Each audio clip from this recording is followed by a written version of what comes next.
Welcome to Complex Issues, South of Pico, African-American artists in Los Angeles in the 1960s and 1970s. I'm Deborah Cullen, the Director and Chief Curator of the Wallach Art Gallery, and I'd like to welcome you and take just a moment to think about our friends and families in Mexico, Puerto Rico, and across the Caribbean.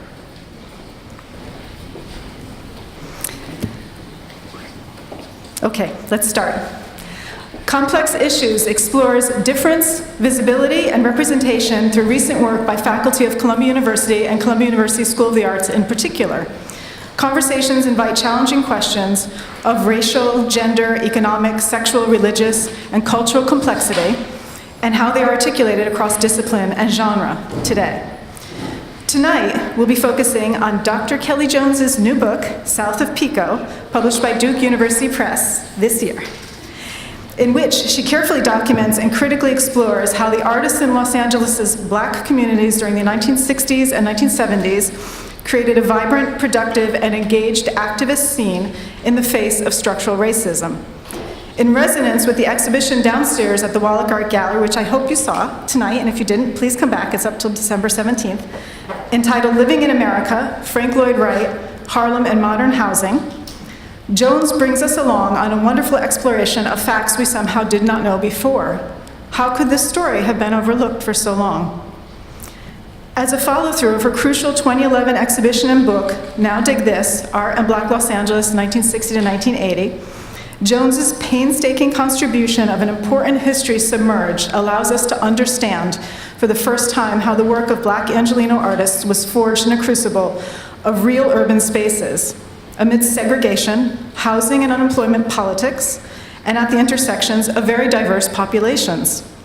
She lovingly details the stories of trailblazers such as Betye Saar, Charles White, and Mel Edwards, along with the seminal outputs of Noah Purifoy, John Outerbridge, Senga Nengudi, Marion Hassinger, Houston Conwell, and David Hammonds. With beautifully precise detail, Jones attends not only to their formations and their artworks, but their experiences of dislocation, restriction, and reinvention, their relationships to one another, and the development of Black art spaces, community spaces, and indeed a cultural ethos. With South of Pico, Jones expands our understanding of the histories of Black arts and creativity, even as she emphasizes the impact of African-American migration, which triggered the development of new Black brick-and-mortar and spiritual creative spaces. She allows us to see how these pioneers helped to imagine other futures for the artists rising from their big shoulders, the likes of Mark Bradford and Sanford Biggers. To Dr. Kellie Jones, we are indebted. Indeed, these are complex issues. Dr. Jones will read from her book and be in conversation with Dr. Farah, Jasmine, Griffin, both of Columbia University. At the end of the event, Dr. Jones's wonderful book will be here for sale by Book Culture, and Dr. Jones herself will sign books for you. As we prepare to begin, allow me to share a few biographical notes on our two speakers. Kellie Jones is an associate professor in art history and archaeology and a faculty fellow with the Institute of Research and African American Studies, IRAS, at Columbia University. Her research interests include African American and African diaspora artists, Latinx and Latin American artists, and issues in contemporary art and museum theory. Dr. Jones has received numerous awards for her work, from Creative Capital, the Warhol Foundation Arts Writers Grant, and a term as a scholar in residence at the Terra Foundation for American Art in Europe in Giverny, France. In 2016, she was named a MacArthur Foundation Fellow.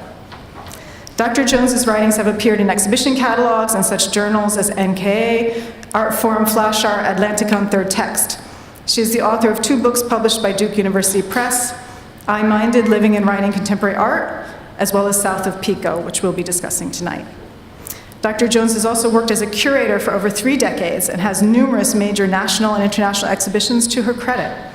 Her exhibition, Now Dig This, at the Hammer Museum Los Angeles and then brought here to PS1 New York, was named one of the best exhibitions of 2011 and 2012 by Art Forum, and the best thematic show nationally by the International Association of Art Critics.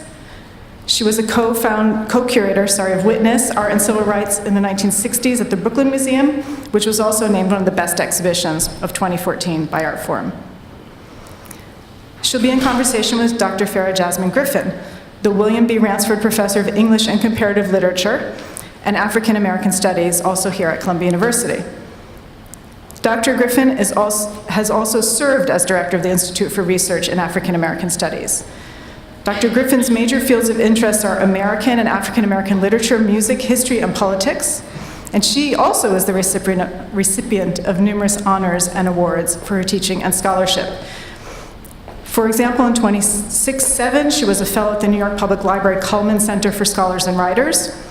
She is the author of numerous books, from Who Set You Flowing, the African American Migration Narrative, to If You Can't Be Free, Be a Mystery, in Search of Billie Holiday, Clawing at the Limits of Cool, Miles Davis, John Coltrane, and the Greatest Jazz Collaboration Ever, and most recently in 2013, Harlem Nocturne, Women Artists and Progressive Politics During World War II.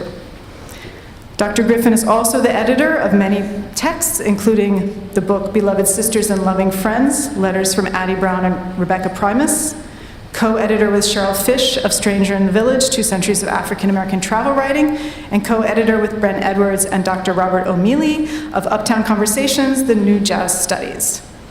We are indebted to the School of the Arts for tonight's program. We thank Dean Carol Becker, Dean Wright, the Director of Public Programs and Engagement, Gavin Browning, and the entire Lenfest Center for the Arts staff.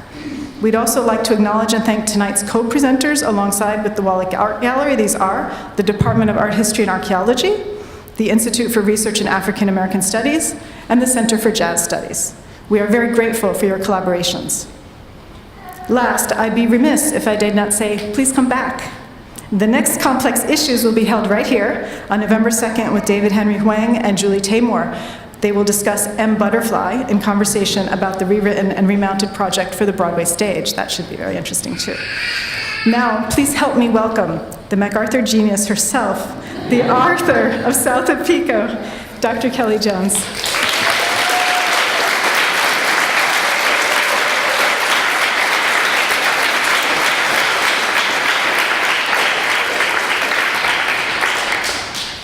Okay, always the first step. There you go. And I love these plexi podiums. Everybody should have one. Okay. Thank you all for coming out. So great to see you. So exciting to be here at Columbia, in my hometown, in my home school, chatting with all of you, and of course with Farah Griffin, who really, in terms of this book, look at Black migration and its effect both materially and intellectually on art. It started out looking at Who Set You Flowing by Farah, so I just want to acknowledge that it's a really great honor for me to be in conversation with her. And also her book is for sale back there too, Harlem Nocturne, so if you don't have it, you definitely want to get that one. Okay, so what I'm going to do, the book is as you'll see, it's organized into 4 chapters. And in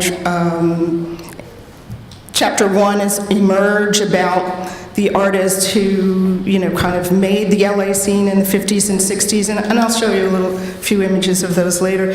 Chapter 2 is the one that I'll be reading from, Claim, Assemblage, and Self-Possession. Chapter 3, Organize, building an exhibitionary complex, on people who actually created gallery spaces to show work because they didn't have places to show. And then 4, the performative impulse on performance art. So for now, though, I'm going to start with just reading a bit from the Claim chapter on assemblage and self-possession. And we kind of pick up the discussion with John Outerbridge, who I talk about in advance of this as really creating art, basically using he was the director of Center for, now I'm going to get it confused, Compton Creative, now I'm sorry. I'm getting it confused with what I just taught a few minutes ago. Compton Communicative Arts Academy. And so what happens is that really running that becomes his artwork in some ways. So we pick up where he's kind of talking about that, or where we're going to discuss that. This type of camaraderie and the creativity and social forces drove Outerbridge's practice. The intermingling, intersection, and intermedia of the arts at CCAA provided a way to think through a creative process that was his own. His first mature artwork reflecting his Los Angeles reality emerged in 1967. The Containment series sets the pace for works through the early 80s with the use of salvaged and inexpensive materials as a conscious and aesthetic choice. In these sculptures, metallic skins are applied over wooden armatures, some affixed to the wall, others freestanding. While the metal occasionally came in sheets, some of the first pieces were formed from cans that had been flattened and refashioned. Critics have seen in these works a controlled and gentle hand whose focus is never the pathos of the discarded. Instead, Outerbridge presented classical still lifes of an urban variety, poised, gem-like. Perhaps it was the sensibility located in the found and weathered elements joined with old chrome or surfaces polished to brilliance. Perhaps, as Robert Ferris Thompson would tell us, it was the flash, the signal of motility and the spiritual force that was revealed. In Outerbridge's hands, these materials came together as an homage, not a screed, as meditations on reinvention. In their tenuous materiality, they inscribe perseverance, the home place of the remembered subject. They flicker with the flash of life over death. Lizetta LaFalle Collins has compared Outerbridge's Containment series to Warhol's Campbell soup cans, 1962, which render a mundane three-dimensional object on a flat, printed surface. Outerbridge's works are similarly compressed and re-engineered in an art context, making visible the proximity of assemblage and pop art practices. The move from 3 dimensions to 2 also inscribes acts of transmutation, of radical boundary breaking into their surfaces. Belts, straps, and other fasteners and compressed metals embody the restraints as well as the bonds of boundaries. By continually rethinking wall-to-floor orientation and discarding frames, canvases, and paintings, Outerbridge questioned the parameters of traditional form, as did many other artists during this era. However, he also drew on another level of creating that paralleled these realities. Aesthetic actions from slavery to freedom were about making space and creating place, preparing the land, gardening, decorating, and improving space as an act of community, working the land as a moral force, and critique, approaching the earth in ways that parallel what Gray Gundecker and Judith McWillie have called yard work. This labor was about beautification and control. These practices marked and designated home place, demonstrating attention and love, but also encircling the land with protection. Gundecker and McWillie have documented a distinct lexicon showing that these outdoor spaces reveal surfaces that flash and things that are tied, thrones for sitting and wheels for moving, broken and experienced objects, water, and vessels to contain it. These traditions are Southern, African American, and Creolized, yet all demonstrate strong West and Central African roots. Yards were protected spaces, cared for, looked after, cultivated, guarded. In the social landscape of the 20th century, ripe with the inequities of segregation, discrimination, and racial power, these domestic sites ascribed a certain personal control to their owners. They turned the lurking uncertainties of dispossession into something mutable and contained, and converted them into something of beauty and bounty. The ground, the plantings, and decorative pieces were fixed to inform those who passed by that they modeled their keepers' desire and will to improve the surroundings. The upkeep of these locales decreed that they were shelters and areas of respite. However, the other modality of yard work was as a protective force.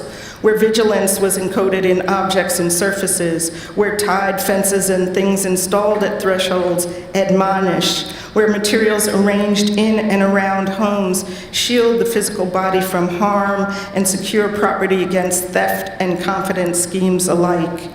They were aesthetic in their presentation and defensive in their logic. These installations at home ground were, according to Robert Ferris Thompson, one vast enkisi, wrapping the dwelling with avatars of power, virtuosity, and fortification. Outerbridge recalled similar practices in and around his North Carolina childhood home. An interior wallpapered with newspaper, his father's French horn given pride of place on a wall when it was not in use, window shades adorned with paintings. Then there were things hung on the door, on fences, groups of dried gourds lifted on poles, topped with a bit of rag, placed in gardens to scare away predators. His father's accumulations of old stuff were found in all manner of places and kept around the house and in the backyard. Indeed, the son nominated his father a junkster because his livelihood was hauling away and often recycling and transforming old stuff. The terms old stuff or junk, as Gundecker points out, can be read both as a reason for the dismissal of these actions as based in poverty and lack, and as the phrases of indirection and multivalence taken up by African American yard workers. Like the word antique, these expressions also suggest ancientness, a time of ancestors, as in that old slave time junk, and a certain marginality. In Outerbridge's mind, the worked home ground of his youth was part of a continuum of traditional practices that organized his world.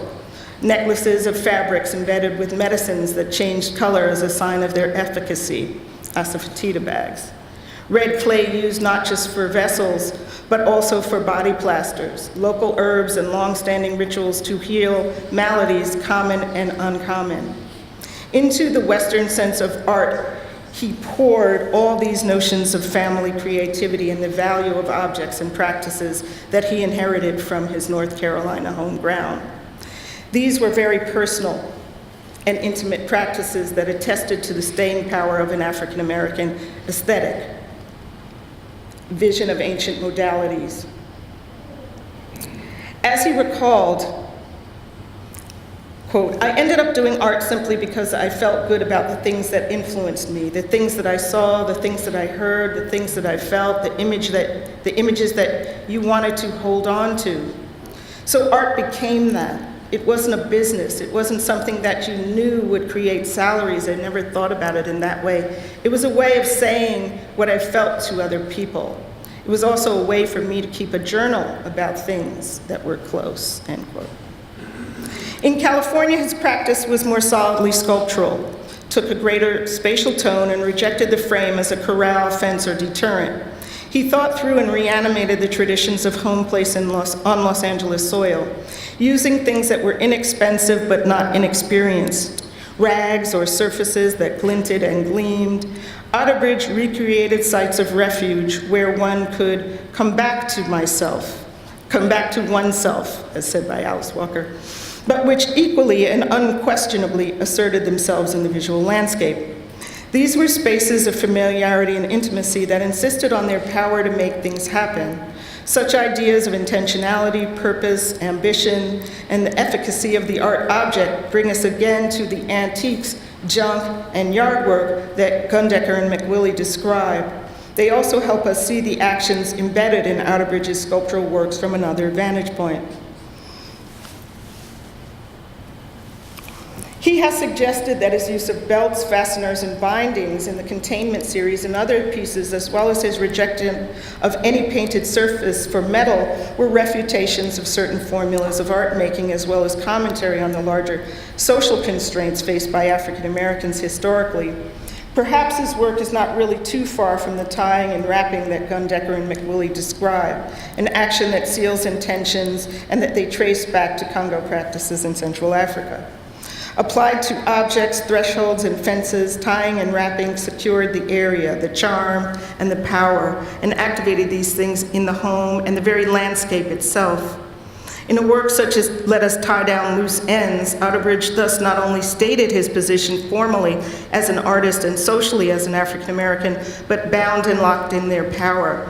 By sealing the piece with leather straps, he ensured the effectiveness and value of his object in the world. His narrative, in which binding also inscribes its opposite, the will to break down boundaries, mirrored the ambivalence or oscillation of power that can be used for healing as well as harmful ends, as seen in his artwork's Southern and African predecessors.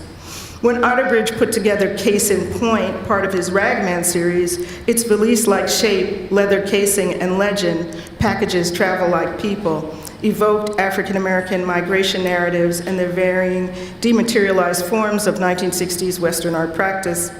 However, the leather straps have specific aesthetic value too, the wrapping and tying of intention, a pledge of safety and route and in one's new world. So that's from chapter 2, and I'm just gonna quickly just show you some of the artists talked about in chapter 1, emerged some of the artists who made the art scene: Charles White, Mel Edwards, and Betye Saar, particularly her prints. And when I say made the art scene, made it happen. They were some of the first kind of important folks out there that people learned about, and also especially Charles White as a professor at Otis who taught numerous people, including David Hammonds. And then Betye Saar appears again in chapter 2 that I just read from, Claim. Here she is on the left with the Aunt Jemima Molotov cocktail piece that was recently seen in the We Wanted a Revolution show, and I was so glad, these shows bring out objects that I was looking forward to seeing, so now we have a great picture of it. There you have Case in Point, and Noah Purifoy's work, untitled Watts Remains, actually making work from the Watts Rebellion and showing them in 1966, the rebellion, of course, 1965. And then some of the artists who created spaces for people to show. Suzanne Jackson on the top, painter, had a gallery called Gallery 32. You have Dale Brockman Davis on the right top, and his brother Alonzo Davis. They started the Brockman Gallery in 1967, and Samela Lewis, who had like books, movies, galleries, museums, an amazing person. And finally, people know more about Maren Hassinger on the upper right. Well, that's a Senga Nengudi piece with Maren Hassinger performing in it. Maren Hassinger on the upper left, Houston Conwell. And these are people who combine sculpture and performance. And finally, just in the conclusion, I come back to Sanford Biggers, who, as Angeleno, kind of inherits all these ideas of the 60s and 70s and kind of pays them forward. And of course, he's one of our wonderful colleagues here. So just wanted to end on that picture for now. And of course, we can talk further about any of these.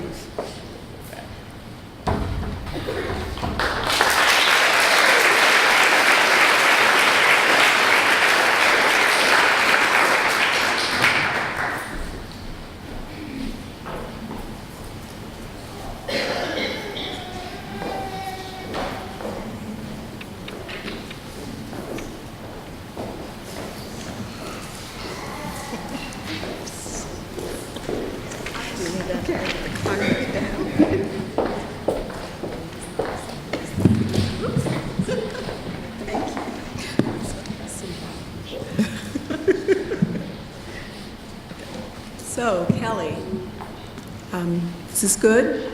Good. First of all, before we get started, I did my homework and I read this and learned so much. You can see my color-coded. I'll even tell you what the colors meant, like the green was migration, red is aesthetic, and yellow is Los Angeles for sunshine. So, and then there's some of them that have like all four things on there. So, first of all, when I was reading this, all throughout the process of reading it, I thought, this is such an accomplishment. And I just wanted to both congratulate you on it and thank you for it, because it's a model of someone who does historical archival work as well as, a kind of theoretical complexity.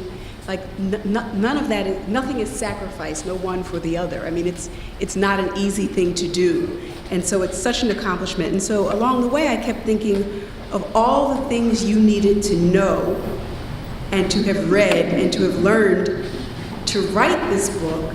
And also, not only, we don't only see Kellie Jones, the scholar and the thinker and the curator, we also see Kellie Jones, the teacher, because when you read it, you come away from each, you want to look at those objects and you learn how to see them. You learn how to, it might even be an object that you've seen and you're like, I don't really, what is that? And then you read this and all of a sudden you have new eyes. And so thank you for that. Thanks. So with that as a starting point, can you tell us a little bit about your process for, what was the process of pulling this together, of this accomplishment? A very long process. I think it started, a long time ago when I met a lot of these artists as a young curator, and I just talked with them, and particularly, say, in my long ago interview, 1986, with David Hammons, where which keeps being reprinted, he tells me about some of these people. And at the time, who's Noel Purifoy? I mean, I didn't know any of these people. And so over the years, I got more interested in that scene. And part of it was that I think I always believed that, the way art history tends to be narrated, and also I think a lot of humanities is, the important geniuses that show us the way. And usually they're men. So I really was interested in this community because David Hammons himself had always talked about these people with such reverence. And so that's how I came to it at first. And then I was working on the book and I had the opportunity to do the exhibition, Now Dig This, which gave me another level of, I could have written it without the show, but when you do a show, people will more likely let you into their home to see their private archive. They won't necessarily do that if you're a scholar. They won't give you as much time. So that show allowed me to go deeper into certain personal archives that are not, out there in public. Also, the archive, there are a number of oral histories of these artists, particularly UCLA did a great bunch of oral histories in the 90s that I relied on. But also, I think doing the show allowed me to see some of these objects. Some of the things, that you'll read about in books, and people who work, art historians know this, you see these bad reproductions, and then you finally get into the museum to see the actual object, because now you're doing the show, and the Whitney says, sure, come on in, where they might not have done that before. And you realize the scale is different. It's actually a piece that has color to it. You've been seeing it in black and white for decades. So I think there's a lot of levels of research that go into it, but I think what kept compelling me is the stories. I love the stories of so many of these artists and curators, and I opened the book with Miriam Matthews, who was a librarian who served a curatorial role. So some of these, uncovering these stories is something I really enjoy. I think, you touched upon this, but it's not the model of the individual great man genius. It's the genius of a community, genius of a people, and no chapter is devoted to one person, and some people circle back, and I love the kind of intergenerational, cyclical nature of the process. We both have an interest in migration, and one of the things you do with this book is not only, it sort of announces itself as talking about the importance of Los Angeles to the art map, right? Kind of doing the work of making sure it has a place there. But I think you also, for those of us who do kind of Great Migration work and things like that, is the West Coast and LA it's always nodded to, right? But really it's Chicago, it's Harlem, and lately it's more of the kind of small southern cities, but rarely is it LA. And so you also, enrich that scholarship by focusing on LA. What's different about LA? Well, first of all, I can't say enough how much I'm indebted to your work in this, but I think before I really answer that, I'll just tell you about Gladys Knight, Midnight Train to Georgia, right? Where she's leaving LA. I've had enough. I'm going back to Georgia. So there's one way in that you can start with Gladys Knight, Midnight Train to Georgia. But, if you think about migration, black migration, as obviously you have, you will, you see that, people from South Carolina, the Carolinas went to the East Coast, Georgia, Alabama went to Chicago, and, Louisiana and Texas went to LA. And LA is kind of also the kind of last, it makes sense that it's the last part of migration.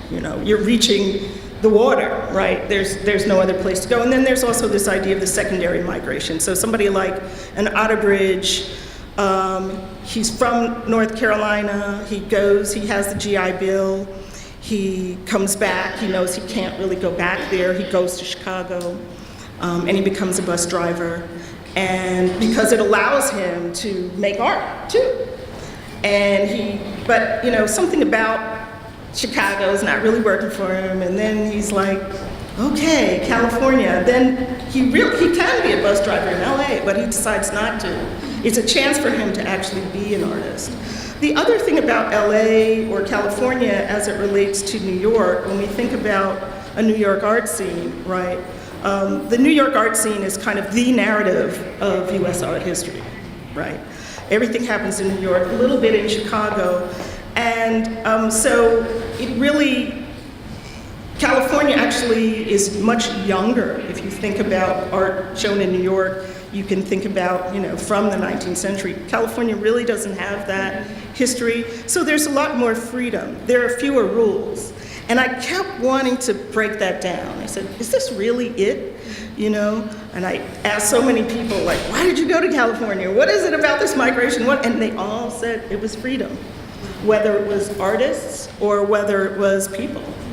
And so that sense of, what we think about as a stereotype of California, I think that really held true for many people as this site of freedom. There's certain things that you point out that, in reading it, I thought, I would have never thought of that, but it makes sense. And so I'm going to ask you to talk a little bit more, and this is still talking about LA, the relationship between the black art scene, the artists, and black Hollywood. On the one hand, this chapter that you read from, this beautiful chapter, self-possession, but I think also there's something about self-determination too, in terms of the ways that these communities sort of help bring about spaces for this art making. So can you talk a little bit about things like that, like Hollywood, the presence of Hollywood? Well, Hollywood comes into play over and over again. We see it in chapter 1 emerge with somebody like Charles White. When Charles White gets to LA, he's already a well-known artist on the East Coast. He's had many shows in New York, but he gets to LA and it's like crickets, right? No shows, but not traditional, what we would say is gallery shows or museum shows, right? But who does support him are the Hollywood people, right? He does stuff with Harry Belafonte. Even in New York, these people who are kind of like the theater world and actors are buying his work. He hangs out with stars, right? They also fund some of his shows, right? In terms of some of his early shows in the 50s, one-week shows, one-day shows. And then, again, being involved with people like Belafonte putting his work on TV. Also, somebody like Melvin Edwards shows his work is actually, his work is also featured on television as well. And others, Suzanne Jackson, Looking for Mr. Goodbar, you know, that important, I guess it is, or scary. When I watched it to find this art in the movie, I was like, oh my God, that's so scary about the perils of feminism. 1977, Diane Keaton's breakout role, I guess. But Suzanne Jackson's work is in the like mod apartment. So there's ways where these artists' work are being shown.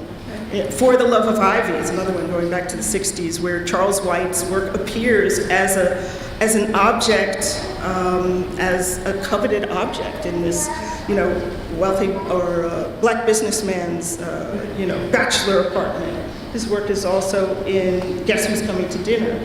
So there's ways, and how did it get in these places is that, particularly with the earlier ones, these black Hollywood stars like Portier have an important role as executive producer and are, you know, saying, I'm gonna put this artwork in there, and a lot of times it's their own work. But we can also see this, it's typical of California at this moment, in a more, you know, canonical, if you can call it that, or mainstream, or, you know, white art history, I don't know what you want to call it, but the more well-known art history. When you think of the Ferris Gallery as being this important kind of incubator for LA artists, from Ed Ruscha to Ed Keenholz, and others, that they're also bankrolled by Hollywood, and Dennis Hopper being a very important kind of person to bankroll that, and also makes his own artwork. He's also a photographer. So you see this across the board, how, and we can still see it today, you know, the role of these Hollywood stars in terms of, you know, speaking out in our country and other things that we can see. So that continues. Well, you know, there's the kind of glamour of black Hollywood, and then you have this, you know, when you're talking about people who support the art and the kind of the institutionalizing of space for where the art can be exhibited. But there's also, in that chapter that you read from, I just found so absolutely compelling, was the aftermath of the Watts riots. And you know, you spoke about it a little bit, but I'm going to ask you to talk a little bit more about this kind of aesthetic that emerges. There's a quotation that I have to put, I'm not like Kellie, I don't have the like fly reading glasses, I have to put on the drugstore reading glasses. So here we have this Purifoy, who I just found, this artist is so beautifully eloquent and, you know, theorizing what he's doing in these extraordinary ways, and it's poetic also. So he says, while the debris was still smoldering, he and Judson Powell, quote, ventured into the rubble like other jumpers of the community, digging and searching, but unlike the others, obsessed without quite knowing why. By September, working during lunchtime and after teaching hours, we had collected 3 tons of charred wood and fire-molded debris. So this is after the riots, where all things are still smoldering. They're out there collecting them and then making art out of them. And so there's a kind of, I think, aesthetic theory that emerges out of what do we do with this stuff? And can you talk a little bit more about that? Because I think it's so insightful what you share in that chapter. Well, Purifoy is, you know, one of these amazing people, and you know, I shout out to the Archives of American Art for any of you scholars who work on American stuff. They have some great archives. That's like one of my favorite places to hang out. But you know, so he writes down all this stuff too, and he, you know, what these people were actually doing, and you want to think of, you know, this is before Studio Museum in Harlem. This is before, you know, these museums, these ethnically specific museums, African American museums, are really born in this way. Is that they're trying to create spaces of community around African American making. So he's, you know, again, creating magazines and doing shows, but I think there was a way to, he's also very much a social worker as well, so he's trained as a social worker, he's also an artist, and he's trying to put these things together. He's trying, for him, you know, art is a way to make people's lives better. Not only, you know, people who see it or who experience it, but also the artists themselves. So that's where that's coming from. But also thinking about, you know, of course, assemblage is a big style, you know, it's a big style at that time. You know, it's an emerging style in certain ways. It's in the 60s, it's also shown at the Museum of Modern Art, you know, people have been making it since the 50s. So it's actually something that's stylistically current. And so, but to put those two things together was the kind of difference, and it has like a major impact. He puts, you know, a lot of people come together, make art from this debris, the refuse of the rebellion, and then they have a show that opens in 1966, in the spring of 66, called 66 Signs of Neon, that then tours the country for about 3 years, and it goes to Washington, D.C., and what people find interesting about it at the time in the reviews is that this is a kind of social protest art, but it's not necessarily figurative, right? Because it's basically found object art, and it's basically abstract. So they're totally fascinated by this, but then the other part of it, in terms of Purifoy, and some others, and particularly kind of assemblage artists or artists who work with assemblage that you hear more about, George Herms, others, is that at a certain point, they just leave it there, right? It comes from the street or from wherever it's found, and then it's left to go back to that state. Of course, some people don't do that, you know, Ed Keenholz, not necessarily, and somebody on the East Coast like Rauschenberg, you know, there's all these, the big Rauschenberg show is closed at MoMA, and, you know, over the years, so many discussions about preserving these things that were already falling apart when he put that stuff together, right? So in some ways, although that is, you know, it's kind of romantic to think about these artists like just kind of leaving that stuff back out there. In a way, it's part of that ecology. And Purifoy himself, later on, as I talk about in the conclusion, he really becomes involved in ecology issues. And so part of that is, it's philosophical on so many levels. You know, there are many figures who you introduced me to, but one of the people who I was most, that you definitely, you know, I was familiar with Betye Saar, but I was not familiar with, I'm not going to get her, Senga Nengudi. And she just fascinated me, and I wanted to learn so much more about her. So in the chapter on performance art, Kellie talks about her, and I think that the work that she stages under the highway, you know, you do such interesting things with space and how these artists and Black peoples claim and remake space. And so here's this kind of marginal space of under the highway, and we so much associate the freeway with LA, right? And there she stages this performance piece there. But one of the things that, there are many things that I found fascinating about her, but the way that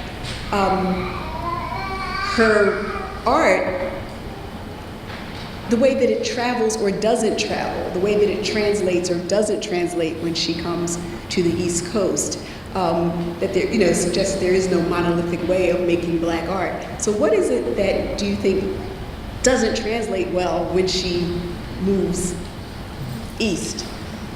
Well, she's actually on the East Coast before she makes that performance, before she kind of makes her more signature works.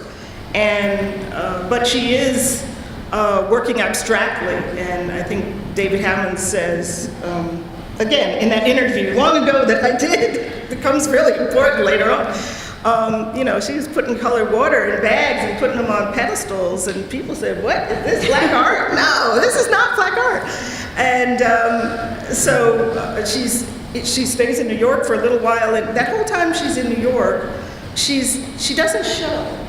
right? She's hanging around with the people who are the black artists of New York, uptown. She's hanging in Harlem, right? But then she comes back, she gives herself an African name, or somebody gives it to her, still haven't been able to find out who that was. And then she makes these works. Part of, I think, what I argue later on is that, again, these artists, they're working ephemerally. These things come out and they disappear, just like a performance, right? They don't have to be permanent.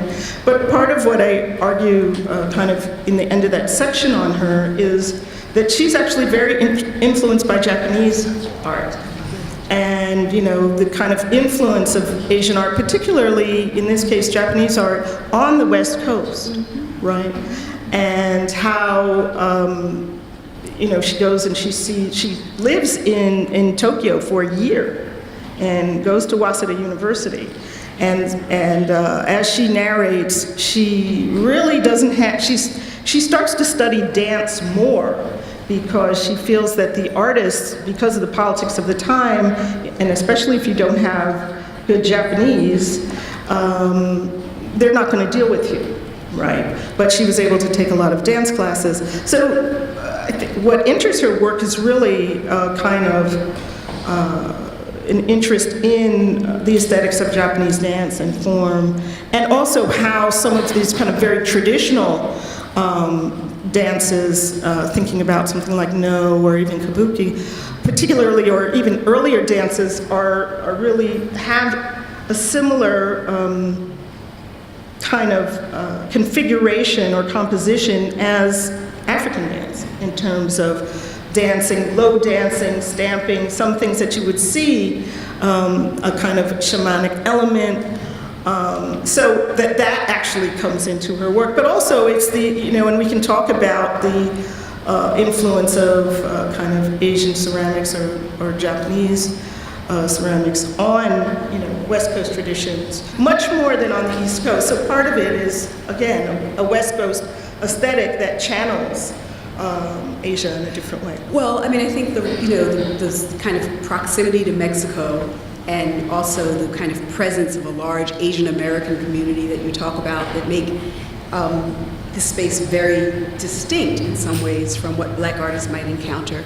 So that you close on this book that is so focused on the space that black artists make in Los Angeles, kind of closes on the global.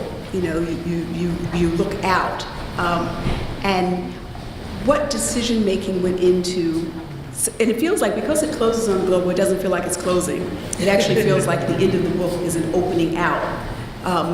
And so was that always where you were headed with the book, or did something unfold in the process? Let's see. I can't say that I was heading in that direction necessarily, but I think the artists, and really thinking about that, and especially so many of them really have, and I think this is different in California, an affinity or a conversation with Asian cultures in a different way, and particularly in that moment. It's a third worldist moment. You can think of UCLA, and the film cultures, visual communications, for instance, is Asian film collective that is, kind of comparable to the LA Rebellion filmmakers. So, and then we can also see Kazuko Iga, for instance, who is a curator at the Da Vinci Gallery at the community college, right? He's doing shows of black artists too, and so there's a conversation there. And then I also talk about kind of thinking about this larger conversation in globally, this kind of Afro-Asian kind of connection. So thinking, the Bandung Conference, going back even that far, or even earlier. So I think there is, looking at those things made me go in that direction. But also somebody like a Sanford Biggers, and him even, part of the thing that was even amazing, even for him, when I said, all these people went to Japan too at some point. He was like, what? He thought he was the only person.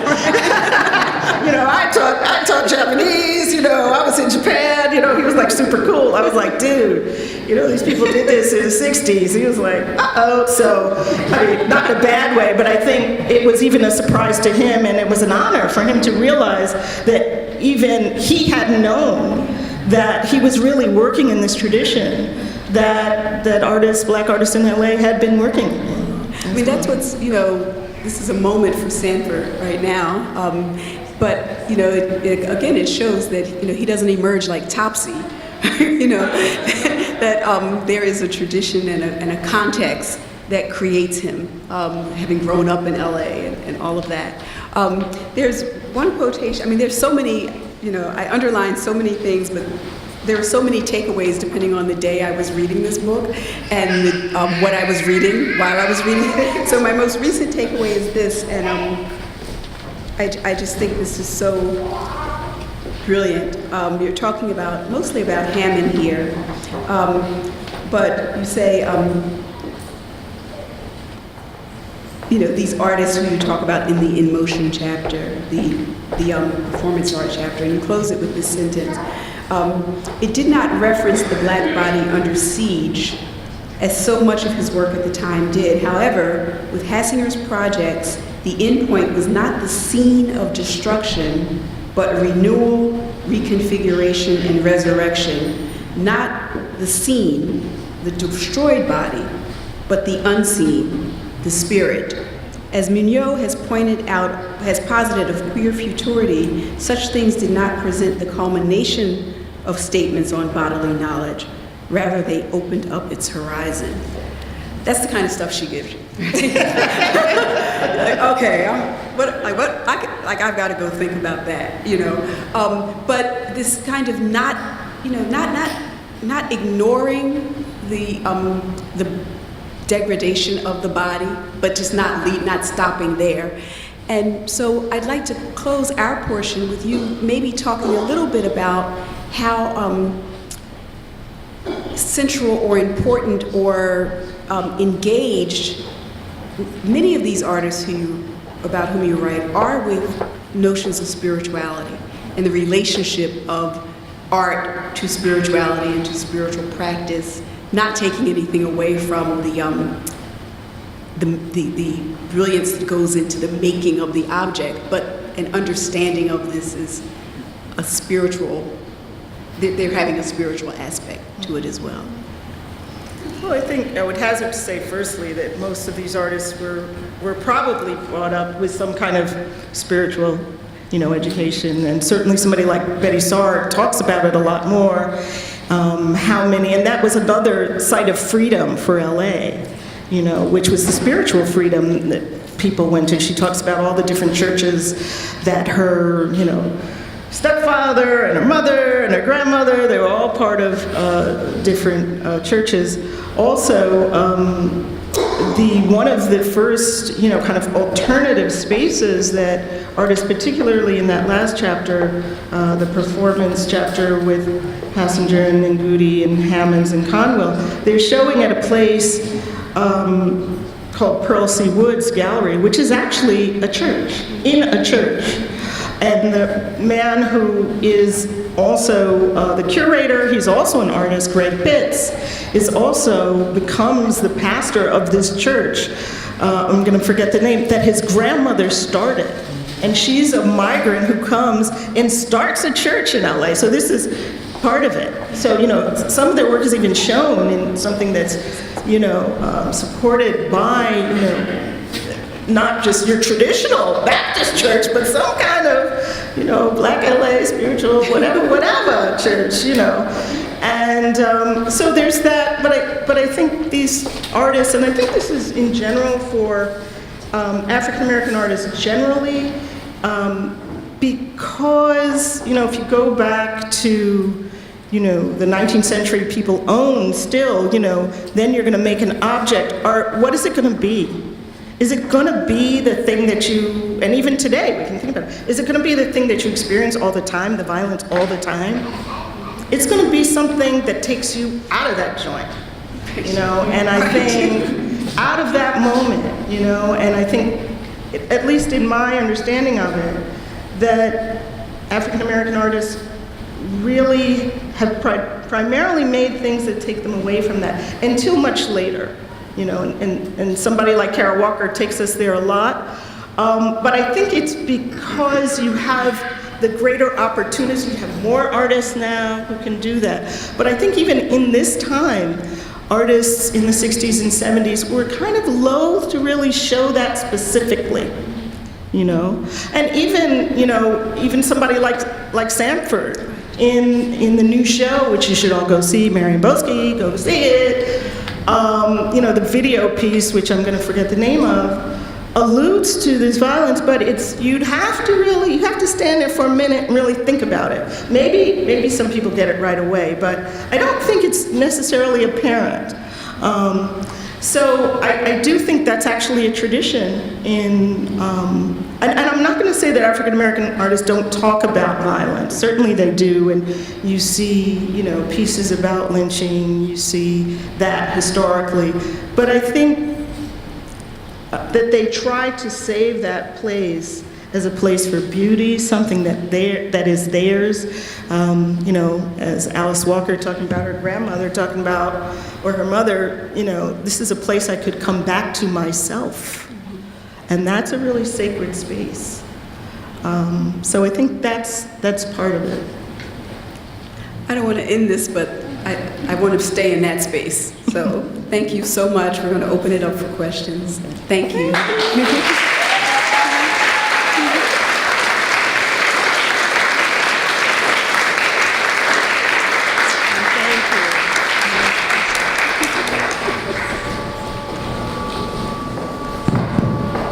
There's a question here. Thank you guys. This was a very beautiful talk. I really enjoyed it. I feel extremely mesmerized. I'm just curious, because you've been talking about like this migration a lot, and it seems sort of like it's coming from a very internal American space. I'm curious if you've ever considered like the flip side of that, because you know the U.S., specifically New York, it's like a hotspot for like a lot of artists from the Caribbean and Africa that come here and want to make something out of their careers. Like, is that something that you're interested in? Yeah, not in this book necessarily. I mean, yeah, sure. I mean, I think the idea of migration is certainly, especially now, very prevalent, widespread in thinking about it. But I think, you know, this kind of idea of this internal migration, if you will, you know, how that is one way to think about, not to put that on top of what's going on, but it's comparative. And it's interesting to talk about. I think people are actually moving for the same reasons, right? Education, freedom, money, safety. You know, one of the tropes that I actually get from Dr. Griffin over here is the idea of a safe space that people are looking for to be free, prosperous, but also just to be happy, to be safe, you know, just to experience that. And you can say that, if we just use those words, we can say that about people who are seeking other spaces everywhere, you know, but not to say that we're going to use the American model as anything. One of the things that I, found very fascinating about her discussion of migration is, on the one hand, it's a very specific history, and it's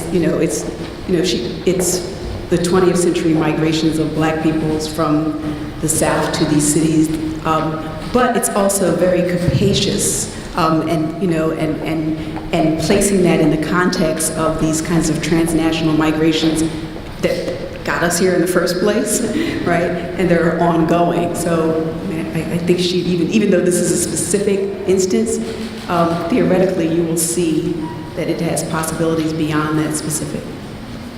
Yeah. Yes. Thank you, ladies. That was wonderful. Kellie, when you talk about the institutions, I haven't read the book yet, so I don't know, but how would you compare that kind of,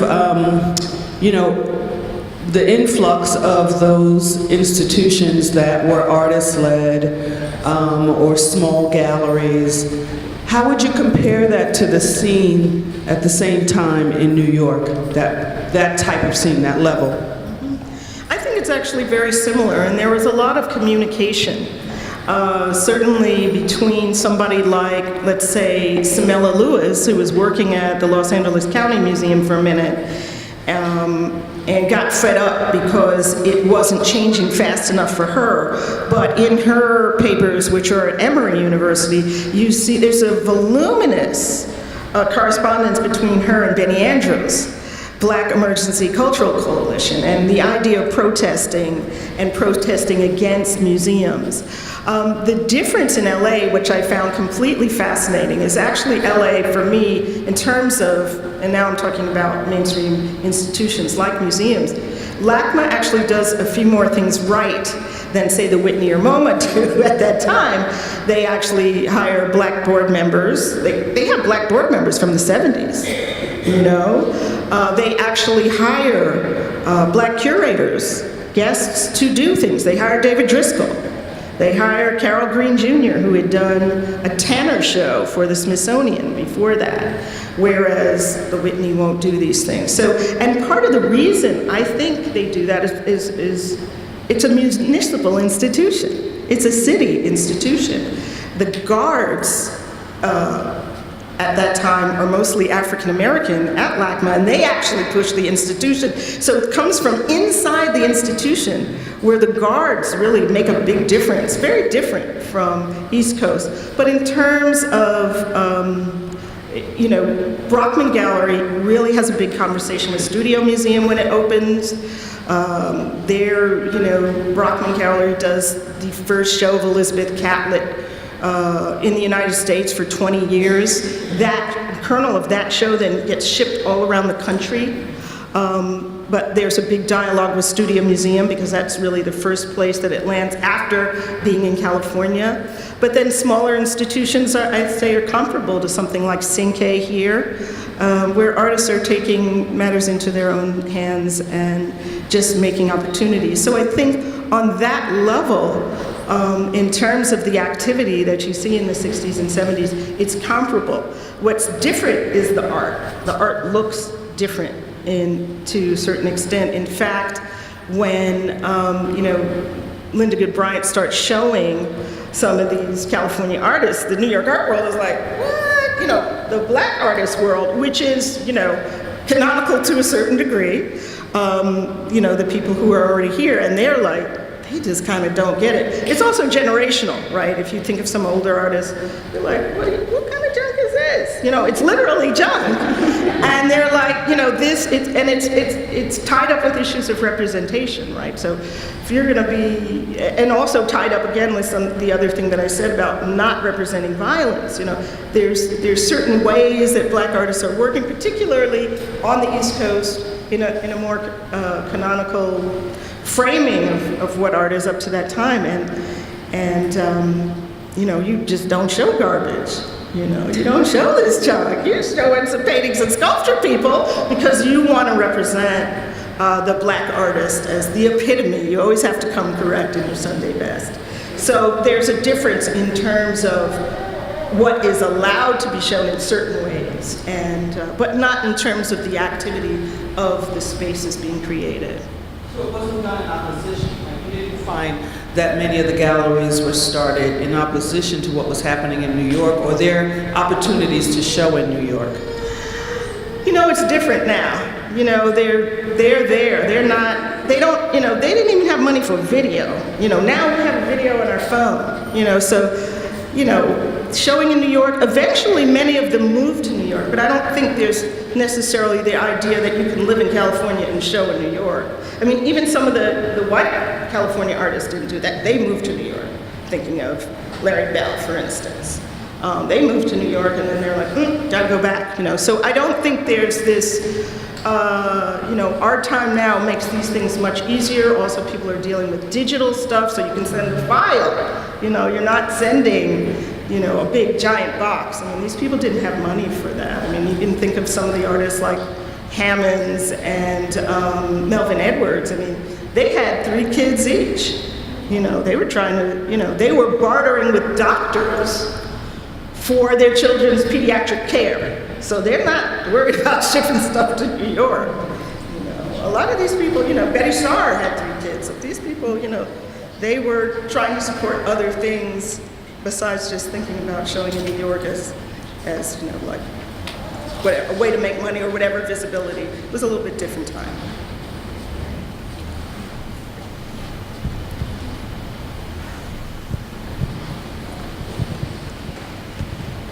Thanks. On that note, can you?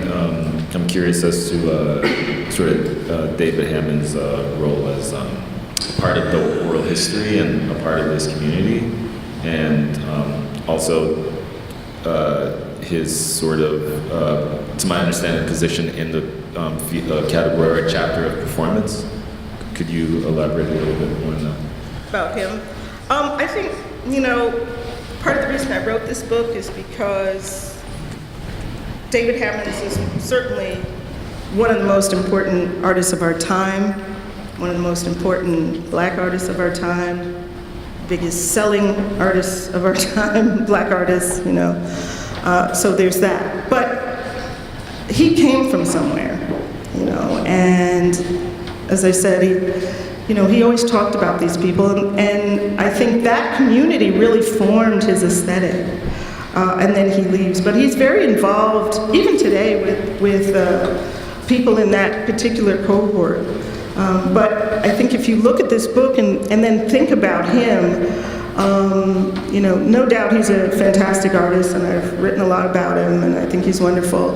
But I think he's really part of I think it's important to look at the larger world. But, you can go all over the world, and I was in France a few years ago, and this young French artist, I was doing a bit of his work, and he's, trying to say, well, who do you think this work reminds you of? And I'm like, it's a guessing game. I'm like, oh, well. I said, Fishley Wise? I don't know. And he said, no, it's about David Hammond's. And I'm like, oh, okay, So, his influence is widespread, but I think it's interesting to think about where the font of his creativity and others may have come from, and particularly with all these people he performed with early on.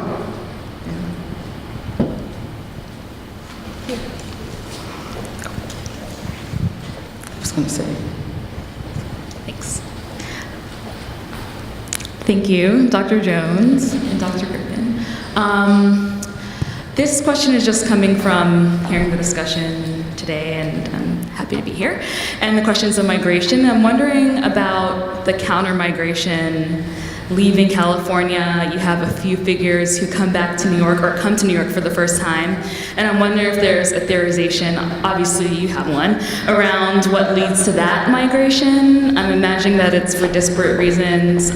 People are at various stages of their careers, but I'm wondering what it is about the late 70s, early 80s that means something in New York, there's something there that is the next step, whatever that might look like for each artist. Well, I think it goes back to what Deborah alluded to. Eventually people, that's where the market is.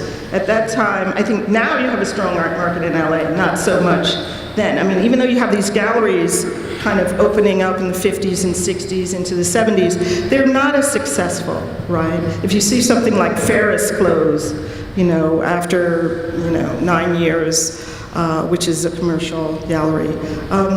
People want to make their, they found they can actually make more money in New York. Somebody like Melvin Edwards goes first, and David Hammond's. And even though something like a Brockman gallery is open for 22, 23 years, part of that is because they turn over part of it as a nonprofit space. People go, they follow the market, they decide, hey, I'm going to give it a try, and then it works for them, and they stay. Yeah, I was going to say. Kellie Jones. Mr. Brother Tate, thanks for coming out, sir. Always here for the new knowledge. I was thinking that in terms of your work as a curator, historian, archivist, I see it all as kind of a radical Black aesthetic challenge to a status quo about the pedagogy and how we're taught about who and what constitutes an American avant-garde in the later 20th century. And I was wondering how you thought of your mission in that regard. Mission, I don't know. Boy, of course you're gonna have the hard question. Man, I mean, I'm just doing the work, that's it. I'm just doing the work. I was being a curator, and then I said, gee, I need a few more pieces of knowledge. And I went to graduate school, and I'm gonna go back into the museum. Yep, I'm gonna do that. I'm gonna be at the top of the game in the museum. I'm gonna go back and do my shows. And then I realized that, ideas were important in a different way to me. Had opportunities to, I finished the PhD. I said, let me see if I like being a professor, why not, and gee, I kind of liked it. And then I could still do shows. So I think it's just about the work. People keep saying, this is uncovering all these histories. I think for some of us who've been, making shows, there's other curators, Lizetta Collins, who I've talked about. She did a lot of work on Black California. There's been people doing this, but I just think, you do it as a show. Well, I started out doing a book, right, on this, South of Pico. It was like, actually it had another title, and then I was like doing the book. I went to LA, and a friend of mine who was a curator, senior curator at the Hammer, Gary Garrels, I see him at one of these galleries. He said, what are you working on? I said, a book on African-American artists in California. He said, are you going to do a show? Well, after I finished my book, and then he calls me up 2 weeks later, and he said, is your book finished? Because I have this opportunity to be a part of the first Pacific Standard Time with this show. And it was an opportunity to expand not only my research, but to give back to the artists, to give them high-resolution scans of their work, which they did not have, to put their work in the show, to, as that show Now Dig This traveled around, their works became more and more valuable. Every venue we had to, change the insurance value because the value of the work went up. So it was a way to give back to them and to give back, David Hammond shouldn't be the only one who's, doing well based on this time period, right? On that aesthetic. And so it was a way to give back. So, they're just opportunities, I think, being somebody who works with African-American artists, but with many artists, in that tradition, you can see somebody like a David Driscoll. He's an artist, he's a curator, he's a scholar, right? So James Porter, all these people you had to do all of that work to make it happen. Now that we're in the 21st century, you can actually just do one of those. You could just be a scholar, or you could just be a curator, and there's some great curators out here. But I guess I locked off the artist part, so I got to be a scholar and a curator. But I think it's just the work that needs to be done, and I think one of the great things for me about teaching is that I realize that you get to train many, many, many, many more people. A lot more people come into your classroom than if you're a curator and you say, gee, I want to get some kind of internship so I can train somebody to do this work. So that teaching actually became a way to change through pedagogy, to change the world, change the discipline by training many more people to pass it on.